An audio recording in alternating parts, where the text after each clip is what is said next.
જય શ્રી કૃષ્ણ, રામ રામ ને સીતારામ। આજે આપણે વાડીએથી લાડ બધી કાતરી લાવ્યા ને અડધી તો ગોરસ આંબલી આપણે ખાઈ ગયા છે એટલે હવે એટલી રહ્યા છે ને ભાઈ જો ચાલ્યું ભરી લીધું ગોરસ આંબલીનો અને ગોરસ આંબલી આપી બડા ખાતા તો આમ બોલે તમને એવું તો બોલી દીધું તમને આ દેશે જો ઋતિએ કાલ આપણને એપ્રિલ ફૂલ બનાવ્યું તે એને જ તાવ આવી ગયો બોલો એને કેટલી બધી દવા આપી તો સારું નથી થતું કાતરીમાંથી આપણે બીબડા કાઢી લીધા છે જો એને શિંગદાણા અને ગાંઠિયા છાણી લીધા કોથમરી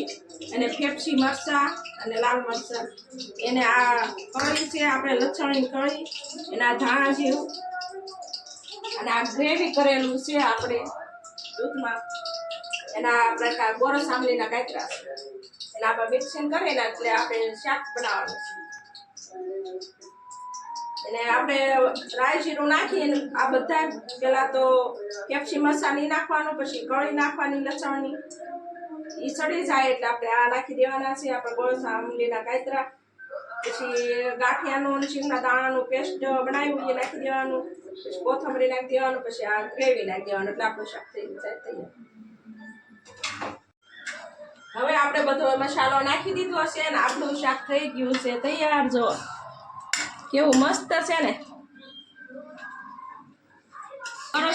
ગોરસ આંબલીનું શાક ને ઠંડી છાશ ને રોટલી આપણે ખાવા બેસી ગયા છે